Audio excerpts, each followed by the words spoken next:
Yeah, well, there you go. So, hi. And now, not the same night. Um, it's been a. Oops. I'm just gonna start this video over. This thing is dying.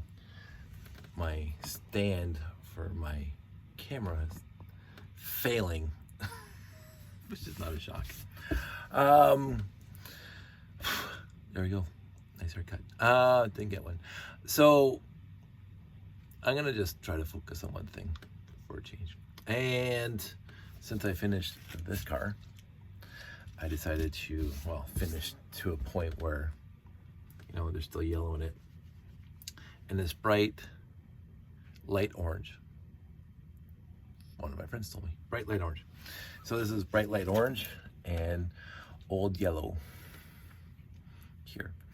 I may try to source 1x2 bright light orange Technic bricks and make all the 1x4s and 1x8s yellow into bright light orange. But until I do, this is good enough for Canada. So what I'm gonna do now is I mentioned the box. So this box just goes into the van when I go to a show. And it's space filler. I mentioned that before. It doesn't have to be set up all the time, which is fine. It's a perfectly sized box for what I wanted to do. And in this box, I might have to stand up. There's an empty Ziploc, which frightens me. I wrap up the original box. Now, I got this box off of eBay. I bought an empty box. Actually, I cannot remember if pieces, it wasn't complete, I know that, but it's the 948 version down here. And then, of course, I filled it up with all the right parts. And when I mentioned I sent some, and we'll get into the chrome one in a second, but when I went and got the chrome pieces from that store in Holland 28 years ago or whatever it was, I chromed all the parts that were in the set, even though if the parts were not used in the actual go-kart. And these guys, the 2x4 Technic plates were not used in the go-kart itself. But I got 2 of them chromed. And the guy chromed an extra turntable for me. I asked for 6 and he chromed 7 and then charged me for it. So, and I think this box got spilt at one time because it's a little bit of a disaster. And I think there's pieces missing because this is usually a little fuller. I should reorganize it sometime. And it's got 3 1x16s here, so obviously this is not accurate at all. So I probably have to redo this box at some point. I'll put that there. This is a little black piece of cloth that I got years ago, and I use it for the display because I make multiple tiers if I want to. And the next one is, let's stand up. The tablecloth, the entire tablecloth, just in case there's not a black tablecloth there. And then here is the Canadian version. Let me just flip it over quickly. The 854. And you know it's a Canadian version because it's got the French writing on it. And it'll say distributed by Samsonite. Over here, Canadian Reg TM of Intralego AG, made in Canada by Samsonite, Stratford, Ontario. I mentioned I got the big tour back in the day. A registered user, and again that's in French. On this one it just says expert builder, 9 years and up. This set suggests for experience. Distributed by Lego System Inc., Enfield, Connecticut. So that was the US head office back in the day, the late 70s and into 80s. Enfield, Connecticut. It was I think it's still maybe the head office. I know that there was some talk, I can't remember specifics because it doesn't matter to my world. I was sad when it left Stratford back after 1986. I'm not exactly sure which year the Samsonite company lost the Lego license to produce and sell Lego in Canada and the US. But I got the big tour before it closed. Anyway, so I'm gonna put this on the floor and lift this stuff out of here. I do have this thing, and it looks like it got really beat up. So I'm gonna put that there. I'm gonna get rid of this cloth because it's just taking up space. Here we go. Some of these things do not transport well. There is one. These boxes out of the way too. That has to be fixed. There's one.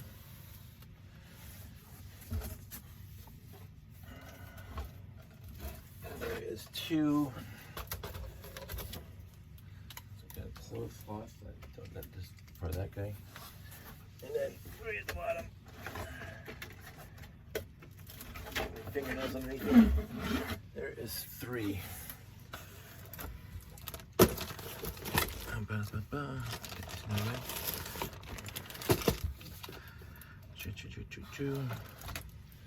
And sometimes these come off. I'm gonna get through this guy. This guy's going to a friend, by the way. One of the three that I have. I had a very good friend here the other day, and he mentioned that he always wanted one. I said, well, I happen to have three. So, and he asked. And back in the day, I don't know if I ever told you this, but back in the day, when I was quote unquote unemployed, even though I'd never been unemployed a day in my life, but there was a time when I was just kind of, every day was an ad hoc day. And I would basically say to my friends and family, whoever called me first got me for the day. And I stayed very employed that way for like an entire summer, I think, where I just kept on working for various people, framing, roofing, delivering flowers, moving. Whoever called me got me for the day. And if somebody called me up and said, hey, Dave, I need you next Monday. Okay, you call me first. And if somebody else called me later and said, Dave, I need you Monday, Tuesday. Well, I'm working Monday. Oh, but I need you Monday, Tuesday. I said, I've already booked for Monday. Oh, but I'm going to pay you more. It didn't matter. Whoever called me first got me.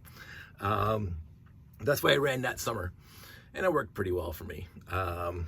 It kept me in gas money until I landed a full-time gig. And I really enjoyed that summer. I really did, because I got to do a lot of different things. And I got my own time off. I was my own boss. It was cash under the table. And but then I got a full-time gig, so that was that. There's parts and pieces down here from broken things. So I fixed all those up. There's the what's for the chopper, and more for the chopper. And this was the piece of paper I got last year, Bricks in the Six, for this thing. But I think it was only on display for an afternoon on Sunday because they needed something to fill the space. If somebody had to leave on Saturday night, because Saturday and Sunday are usually the public days, and the person was busy on Sunday, so he was there from Thursday, Friday, which is the private days for us to do Lego geeky things, and Saturday, Sunday it's open to the public, but he had to leave Saturday night, so all of a sudden there's a table space available, and I just put this out there, which just works for me. Ad hoc and completely, if it doesn't show up, it doesn't show up. There's no space for it, there's no space for it. But I like to think that I am a value-added service by saying, if you have space, I have something for it. So it is best to be prepared. I remember running my own shows way back in the day, the hobby show and the toy train and doll show.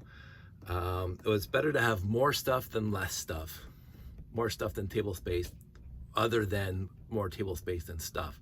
And I can always tell when stuff is spread out to fill in the area, and everything has like there's a desert between this mock, this display piece, and then that display piece, like there's 4 or 5 feet, and it's kind of distributed all the way around the display area. And most people don't notice it. I do. So I don't like doing that. So I do try to be as prepared as possible for other people's shows. And as I say, this thing fits in that cardboard box, and you know, it's a piece of cake for me to bring it. But anyway, so what we have on this platform are of all the colored vehicles, red through yellow. So you got brown, lime green, yellow, tan, regular green, and red. I'm just going to show you the tan one because I had fun making that one. It's one of the last ones of the colors that I got to make. And because tan, I think I got the Technic pieces from this, from the, I think it's called the Odyssey.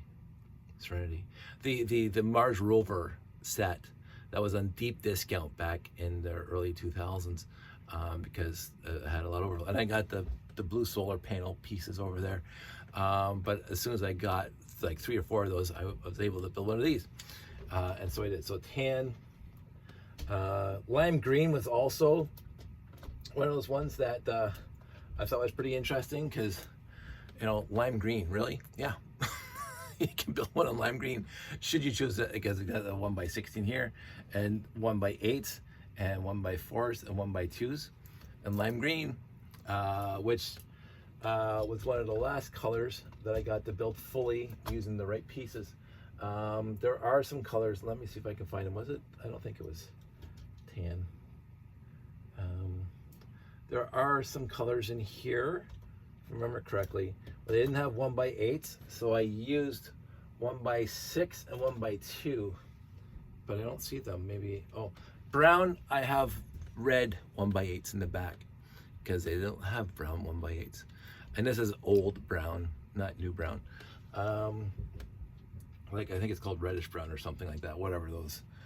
So that one's not fully complete, but nobody notices it at all at any of my shows. They said, oh, you got red in that brown one. Nobody's ever come back to me and said. And then we got black, light gray, white, dark blay, light blay, or dark blay, dark gray, and light blay. I think I just grabbed the dark gray because it's a really cool color. I like that one. And the way the numbering is it goes from darkest to lightest in my eyes. So black is 1 and white is 6. Oh, sorry, I got that backwards. One is white is 1 and black. No, that's wrong. I think I got some numbers mixed up here. That's supposed to be, yeah, there we go. Some of these came off earlier. So white, black is 1, dark gray is 2, dark blay is 3, light gray is 4, light blay is 5, and white is 6. So darkest to lightest on the grays, black and grays. For the colored ones, I think red is 1. Yeah, red is 1. And then 2 is brown, 3 is green, if I remember correctly, yeah. 4 is lime green, 5 is tan, 5 is yellow, and 6 is tan. In my eyes, tan's the lightest of that range, that rainbow range. But then we get to the fun one, which is the odds and sods, as they say. Orange is like just eclectic because there's not a consistent orange Technic beams, Technic bricks colors. They don't have 1x16 in orange. They don't have 1x4 in orange, but they have 1x8s. I put a 1x2 and a 1x6 in orange. And yeah, so 1x2s and 1x6s in orange. No other sizes, and it just, so this thing is just eclectic. It looks like crap, so I usually don't display it. Then we have, oh, I always forget the color, the name of this color. And that's, why is this coming off of something? Oh, there it is. This was in my head, the color, is not sand. It came out in the first Technic set. It was fun. But this one, I took a little bit of time trying to get all the pieces together, but it had all the right pieces and the right sizes. 1x2, 4, 8, and 16. And it's a nice looking color. But again, not my favorite, because we're gonna get to my favorite right now. Because my favorite is this dark blue. I think it looks awesome. And the dark blue, these two pieces, I didn't look them up again, but there was one Agent X or something set. Might have been a Technic set, 1x16 Technic bricks in that one. And it only came in that set. 2 of them came in that set, but that was a big set and it was pretty expensive. I can't remember what I paid for them, but it was more than normal for the parts I wanted, but I wanted to complete this color. And I did. And so the dark blue have all the right sizes, and 1, 2, 4, 2, 4, 8, and 16. And then these tubes keep on falling off, which is expected. We'll get to this one, but then they have the original and still the best and I have 2 of them in the display. And I have one more in a baggie over here that I pulled out of storage. 3, and I think I have 2 more in storage. And I think I've given / sold them to friends because I keep on coming across these things in used lots. Because they were sold a lot in Canada. This is the first one I got, and the only Technic set that I got that I didn't buy myself. And new. I got it for Christmas 1977. And it's lovely. It's just lovely. So I'll put those 2 back. The blues, the standard, regular brand of, let's see. The 1x1 round red bricks always come off, which is understandable. They're just kind of hanging out in the back. And I don't feel like gluing, because I do not glue Lego pieces. If it breaks, it breaks. It's the fun part that you have to rebuild it. So the 2 blues goes there, and then we get the one that is the most expensive one here. Easily the most expensive one here, because it cost me a lot of money. I think it was $94 to get the blue parts, or the parts that are blue in the original set, to be chromed. Now, he didn't chrome blue parts. He chromed whatever parts he had, like the 2x4 plates, whatever color, because you can't tell what color is underneath. And I think if you look at the bottom, was it this one? You can see that this was probably a black 4x10 before it got chromed. And you can see a few other ones that have, like this one, where the little holes are black. So it didn't matter, because of course you're chroming them. So, and I think it looks spectacular. So this is $94 of parts. The rest of the parts I've already had, like the black and the yellow and the gray. I even did the hubs, the wheel hubs there. And I didn't have to, because the original one, there were gray hubs, they weren't blue hubs. But I thought I'm gonna do the hubs in this one too. And I love this thing. I absolutely love this thing. And did it glitter and gleam? Yes, it glittered and gleamed. Did it span majestically? Yes, it spanned. Do you want to hear the story? So anyway, the chrome one is one of my all-time favorite things, because again, I was like, oh, I can't wait to bring this to a show, because it's different. It's different. Most people would never just think about chroming the 948/854 Technic car, go-kart, just the blue pieces. I've seen chrome X-Wings, I've seen chrome Millennium Falcons, I've seen chrome Lotta sets, and people will order chrome, because now is almost ubiquitous. You can just call up a lot of vendors of Lego that do chroming, and you can get different colors too. You can get gold plated, you can get chrome plated, you can get deep chrome plate. Like they can make a wide variety of blue tinge to it, like it's red tinge to it. There was a person at Bricks in a 6 2 years ago, or maybe it was last year, that built Technic supercars after, like, you know, fancy Porsches and whatever, McLarens, whatever, like the big Technic cars with fully interior and the wing gull doors, whatever fancy cars. And he builds them in multiple colors, like, and he comes up with his own instructions. Excuse me, but he also gets the third-party companies to chrome the pieces that he needs in whatever color chrome that he wants, yellowish chrome, bluish chrome, goldish chrome, and he makes it that color. And it's really awesome, because you look out there and you see like 25 cars, and they're all done to the nines. They're like perfect. Oh, I'm not a car guy, but people, oh, that's what that is. It's the McLaren GT7, whatever. I don't know cars. He doesn't do like a Honda Prelude. He does all the fancy cars, and they are magnifique. But he gets, for some of them, or a lot of them, he gets his parts chromed, and I see, obviously I see no problem with that. So what I'm going to do now is, because there's 18 cars here, and this orange one, which has always bothered me because there's red in it, I'm going to take that one out, and I'm going to put this one in. So now he's going to come to shows. And I don't know what number I'm going to put on him. Probably just going to swap the 8 that's on the orange one, and I'm going to put him on the bright light orange.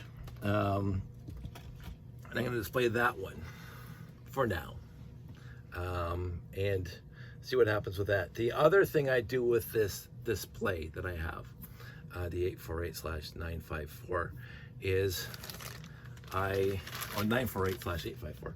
Sorry, I got that backwards. As I mentioned, as I got the motorcycle, which is on the box. You can see it right there. And then the chopper, which broke, I guess, when I put it in storage. And you can see that it's on the back. I thought it was on the box. It's on the instructions. I don't know if it's on the Canadian version. It's not even on the instructions in the box, but it's in the instructions. The motorcycle, the one thing I did not build, and I don't plan on building, is this part here, this set here. There's the instructions when it came in the set, and it's one of those tire rubber off the rim remover and put her back on, or whatever you call that. And I said I wasn't impressed with it back when I was 10. I mean, I built all the instructions of the go-kart, and then the chopper, and then I built the tire remover, and then going, this is seriously the lamest thing I've ever seen. When I was 10. Maybe it's different now, but I said, nah, I'm not gonna bother. I haven't built it since I was 10. But I'm gonna put the chopper back together and fix that up. And then put all this back in the box, ready for the show.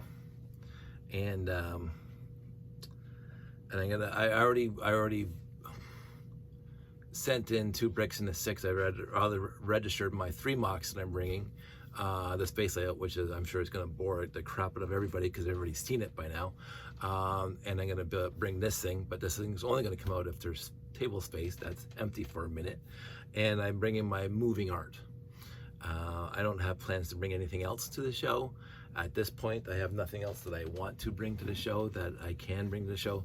I was going through my TikToks today and looking at my table runners, but that is a whole other world of pain for me, because I have to then sort out of the 8 totes I have in the garage of space sets and grab the sets for the table runners, and I just don't feel like doing that.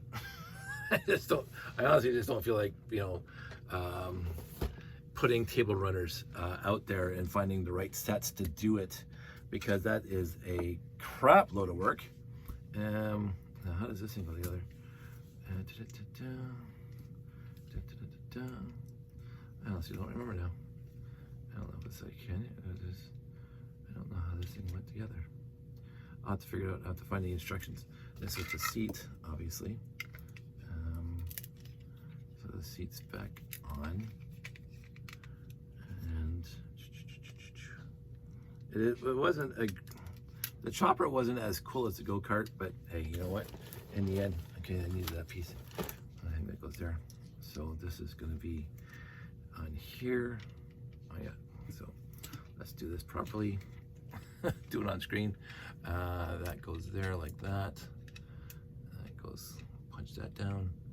This goes on here on the other side. Again, back in the day, these Technic sets, they didn't have a lot of reinforcements to keep the parts and pieces together, but they did have a prototype of locking these things down. So you can see why that back end just breaks, because there's nothing vertically to hold it all together.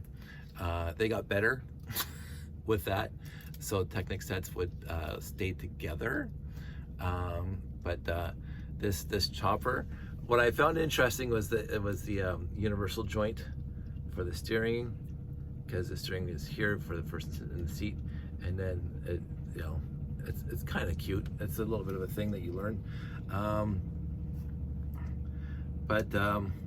I would have been hoping at the time. I remember hoping that they had some way of getting the gear train off the back tires into the piston housing here. But that's not going to happen because the whole thing is solid. But in the end, the go-kart set did not have enough pieces to really get into the minutiae of pistons and gear trains and all that stuff. But who cares? The go-kart itself, I'll just grab the orange one because it's out, with the piston in the back, and the fact that it moves with the tires, I think is just awesome. And then you got the 853, which we talked about the other day, which had 4 pistons running off the gear train. Just wonderful, absolutely wonderful. And but yeah, I think I'm good. I think I am good right now for the show in November. Like, I'm way out ahead of the game. So and then, so to finish this video, to not make it 30 minutes, and trying to keep them all under 30 minutes now. The layout's still at Jamie's store. It will be there until probably mid-September at least.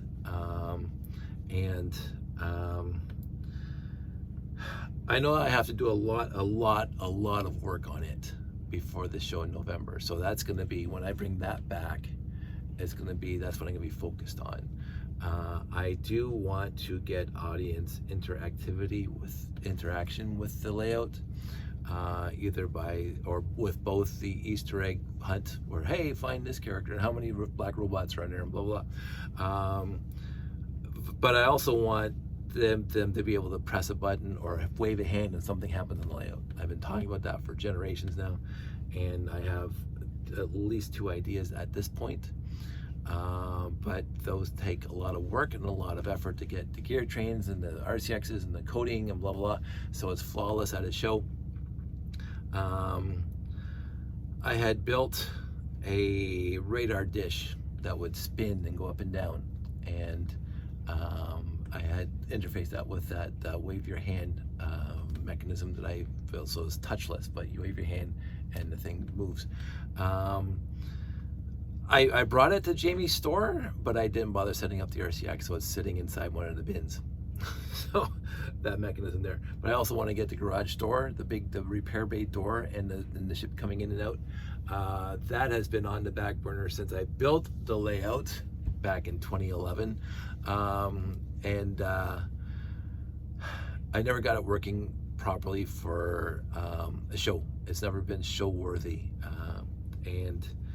because it kept on failing. And I have a way of making it work properly, I think 100% of the time. The issue is that I have to take that entire module apart, and that module is the core part of the entire tower. Like, it's the bottom foundational part of the entire tower. And so I know when I start that, I have to finish it, because I can't put the tower up until that's back to the way it was. And so I have been dreading that, and it's one of those things that I keep on thinking that I have to do, but I'm just too trepidatious, too concerned, concerned about starting that project, because it is basically going to be a complete rebuild of that base foundational part of the tower. And I've already done that 3 or 4 times for other reasons, like wiring and stuff like that. So I know what that one part of the tower takes.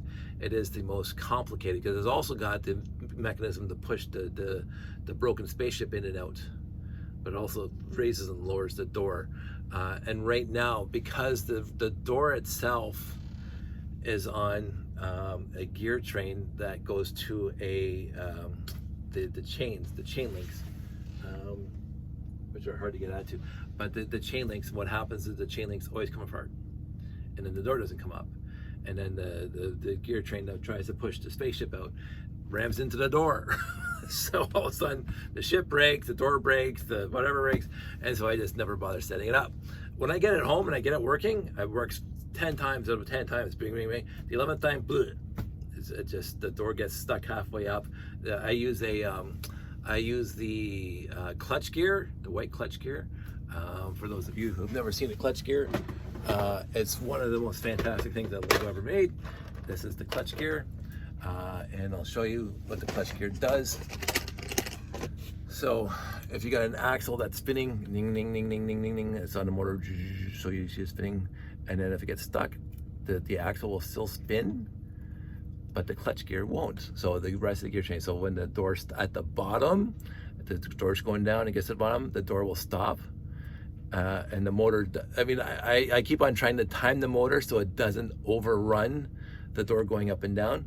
But because sometimes when it's going up, there's friction or the weight of the door, the clutch gear will slip, and so the door doesn't go fully all the way up. And then if you time it, it goes too far. Anyway, so the clutch gear makes it so the drive chain doesn't wreck itself. It don't over torque and break, gears and or axles. But it's also too weak to lift the door up in its entirety and put it down in its entirety. And so you have to find a fine balance between when it slips. Because I found out years ago, and this is why I love the clutch gear, I found out years ago that the further back you put the clutch gear, the closer to the motor you put the clutch gear, the weaker the entire gear train is. No, I think I had that backwards. If you put the clutch gear closer to the motor, like basically, not to get into legal complicated, you put an 8-tooth gear on the motor itself, and you go to a 24-tooth gear that's on the same axle. So another 8-tooth gear to a 24th gear, and then an 8. So you can gear it right down. So when the motor's spinning at 500 RPM or whatever it spins at, the gear on the other side, the axle on the other side, spins 1 revolution a minute. So, but it's torqued way down. So if you try to grab it, or you hear click, click, click, or you'll break a gear because it's like geared right down. So there's so much power on that last axle, so much torque on that last axle that if you stop it, something's going to break. So whether the bricks pop up, but usually when I make a Technic gear train, I reinforce it so the bricks can't fall apart. So something inside is going to break, and it's usually an 8-tooth gear. So you put this on here, so when you grab that, if that axle stops, this thing just slips inside. I don't know if you can see it, it just slips inside. See, it's just slipping inside. This is like 2.5 NCM. That's some sort of torque expression for torque. NC3 or NCM. I used to know what that meant. Don't care anymore. But it is like it's pretty good because I can sort of pinch it, it'll spin. But if I hold it really tight, so it takes a little bit of effort to stop the gear, and that's usually when the door's at the very bottom or at the very top. And then, but what usually happens then is that because it's so working so hard, that the chain links will come apart before the torque gear engages, and so the door just flops down, or gets stuck, or whatever. And then trying to fix the chain, the length of chain that connects, because the chain goes across a gear, right? And it turns, and so the chain pulls like a regular garage door, except ours is direct belt. But the chain comes, and then goes over the top, right? And that's built into the actual bay of the module, and then you can't get your hand inside to put the two chain pieces back together. And I said, screw it. So what I'm going to do, I'm going to replace that whole thing. The door is going to remain the same. The door itself is going to stay exactly as it is. So it's a really cool looking door, if you've ever seen it. But instead of using a chain drive to lift and lower it, because lowering is now just gravity fed, I'm going to put the rack and pinion. I'm going to put get these things out. I'm going to just show you, but I think I'm just going to make a bunch of these, 5 or 6, whatever the length, and then it's going to have the 8-tooth gear, and that's the last piece is going to be connected to the door itself. So it's going to be completely no chain. This is going to be on a 1x16 Technic brick, and on the end of the 1x16 it's going to be a connection to the door itself. So it's complete 100% direct drive. It's going to be no chain links or no rubber bands or no nothing. It's just going to be 100%. When this thing goes back, it pulls the door up. When it goes forward, it pushes the door down. And that you can make really, really strong. So when the door comes all the way down and this 1x16 can't move anymore because the door's at the bottom, and then the torque gear engages, it'll spin.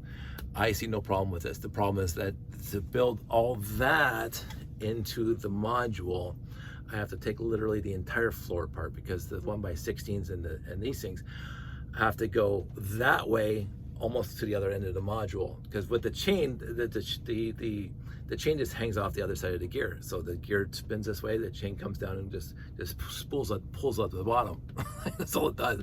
It just sits there at the bottom. So I don't need the room behind it to move the rack and pinion, but I'll need like 16 studs behind that gear so the rack can go that way. And that's right through the floor of the second floor of the tower. So anyway, I have a plan. I've had this plan for literally years. because again, when I first made the door and I used the chains, I thought, oh, this is gonna work, and it stops working after 5 or 6 times, and I just gave up on it.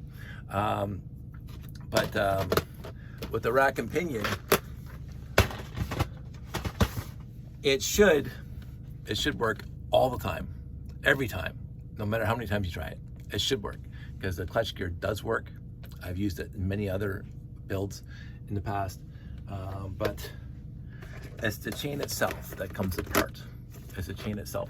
So eliminating the chain is a good idea, but as I say, it's a complete rebuild now. Anywho, I've talked too much. Again, as always, I've got past the 30-minute mark. Anyway, I'm gonna say goodbye. I'm gonna put all these away. The next show, I'm gonna have the bright light orange there. I'll be happy about that. And I'm gonna try to, if it does get on display, I'm gonna try to make it look really, really cool. So I want everybody out there to stay safe, take care, and I'll talk to you soon.